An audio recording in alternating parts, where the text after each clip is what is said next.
Hey there, Jessie here from Jessie on a Journey, coming to you live with another video on how to create a profitable travel blog for yourself. Each week I like to mix up my travel content with these short videos to help those of you that also want to travel more by starting blogs that actually earn you an income and allow you to travel while working. So just a quick note before I dive into today's video, which is all about deciding which social media platforms to be active on. I just wanted to note that my signature courses, how to start a blog and how to create a blog that makes money, are reopening their doors on June 22nd. So when I repost this live video to my Facebook page, I will also add the link to check those out as well. So when I first started blogging in 2011, I didn't really have to decide what social media platforms to be active on because there weren't really that many options. There was pretty much Facebook and Twitter. Nowadays, it feels like there are 101 different parties online that you're supposed to attend, being creative, looking your best, and being really energetic and active. But imagine if in real life you went to 101 parties. You would not be able to give your best. You would be exhausted and drained. And the same thing goes for social media. There's no way that you can be active on 10 plus platforms and really take the time to think about what you're going to post and why and how to be effective on every channel and grow your following. So instead of trying to be everywhere, it makes much more sense to just choose a few and be really intentional with what you post on those. But how do you decide which ones to be active on? So there's two main things to consider. One is to think about where your audience is actually hanging out. So if you are targeting senior citizens, it might not make a ton of sense for you to be on Snapchat. And there's a ton of research and information if you just Google it on the demographics for each channel. Facebook tends to have a really wide audience in terms of ages. So in that example of senior citizens, Facebook would make a lot more sense than Snapchat. You also want to think about how you want to utilize each platform. So if you want to do live workshops, if you have an educational platform, something like this, like Facebook Live, would be a smart move. If you have a really visual product or service or topic that you blog about, and you want to be able to quickly showcase the beauty of your topic, Instagram is great for that. It lets you pretty much create a beautiful visual magazine of your blog brand.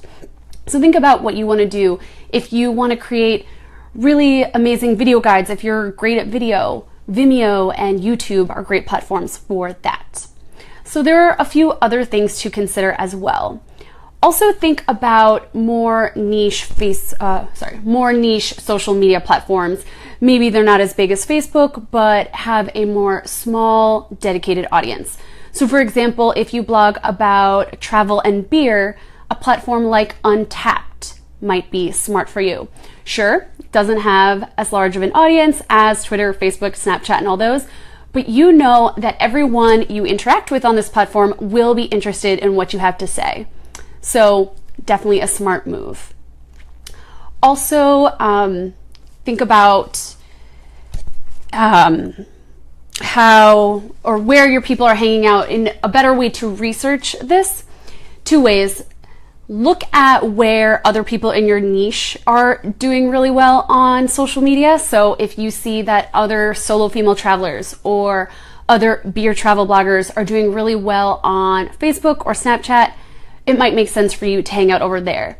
There's a tool called BuzzSumo, BuzzSumo, that lets you enter in keywords or other URLs of people in your niche, and it'll bring up a list where on the right-hand side you can see how well different articles in that niche or that are related to the keywords you entered in, how well they're doing on different platforms. So for example, if you entered in solo female travel, you'd get a list of articles relating to solo female travel. Next to that, there would be columns with different social media platforms, and you would see how much engagement each article got on the different platforms. Now, one thing I want to note is when you're considering what social media platforms to be active on, really think about Pinterest. The reason I love Pinterest is that it is more like a search engine than, say, Facebook. It's more like Google than Facebook. For this reason, you should be uploading pins that have really keyword-rich descriptions. So if you write a blog post about things to do in New York City and you upload a pin that's attached to that post, you want to make sure that the description lets people know what's in the post and also uses keywords like things to do in New York City to help it gain more visibility in Pinterest and boost it to the top.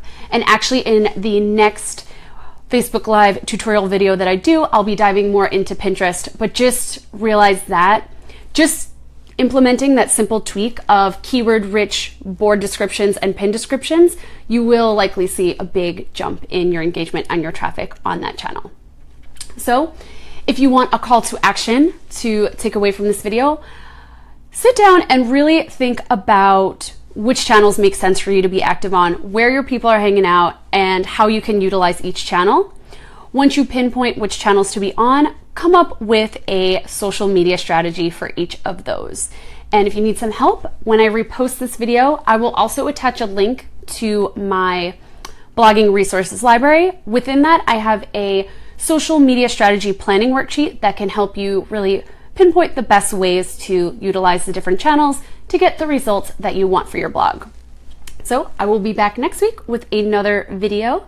And just one more note, I said it in the beginning, but on June 22nd, the doors to my 2 classes, how to start a blog and how to make money on your blog, are reopening their doors. So I will post a link to that as well. And if you have any questions, definitely shoot me a private message, leave a comment, or email me at jessie@jessieonajourney.com.